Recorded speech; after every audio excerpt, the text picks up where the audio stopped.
Headlines brought to you by Chitale बंधू.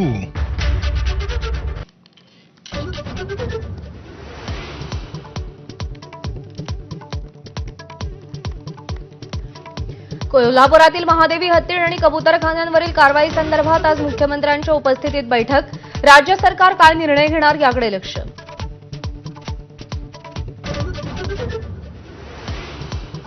रायगडच्या पालकमंत्री पदाचा वाद पुन्हा ऐरणीवर. 15 ऑगस्टला पालकमंत्री म्हणून भरत गोगावलेंनाच झेंडावंदनाची संधी देण्याची मागणी मुख्यमंत्र्यांकडे करणार. उदय सामंत यांचं वक्तव्य.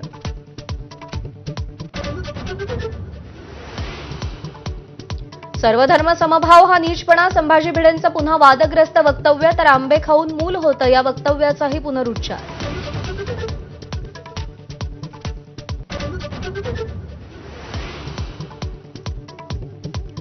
राज ठाकरेंपाठोपाठ उद्धव ठाकरेंचंही मिशन एमएमआर. उद्धव ठाकरेंनी ठाणे, कल्याण, डोंबिवलीमधील नेते आणि पदाधिकाऱ्यांची बैठक बोलावली. महापालिकेच्या रणनीतीवर चर्चा होणार.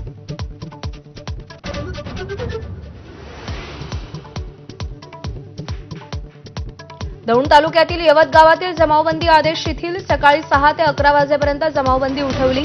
आक्षेपार्ह पोस्टनंतर यवतमध्ये तणाव निर्माण झाला होता.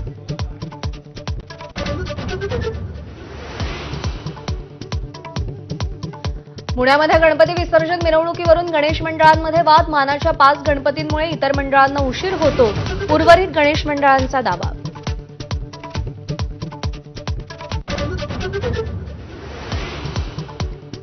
पंतप्रधान मोदींच्या अध्यक्षतेखाली आज एनडीए संसदीय पक्षाची बैठक. ऑपरेशन सिंदूरसाठी पंतप्रधानांचा सत्कार होणार. पंतप्रधान खासदारांनाही संबोधित करणार.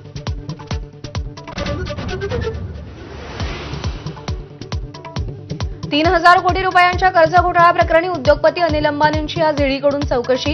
ईडीनं डझनभर बँकांना पत्र पाठवून कर्जाची संपूर्ण माहिती मागवली.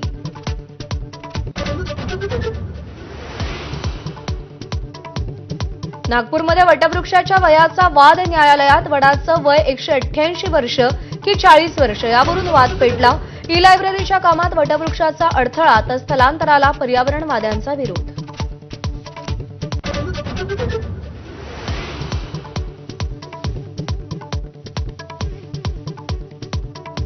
येमेनमध्ये समुद्रात बोट बुडून आफ्रिकेतील 68 स्थलांतरितांचा मृत्यू तर 74 जण बेपत्ता. इथिओपियातून यूएईला बेकायदेशीर मार्गाने जात असल्याची माहिती.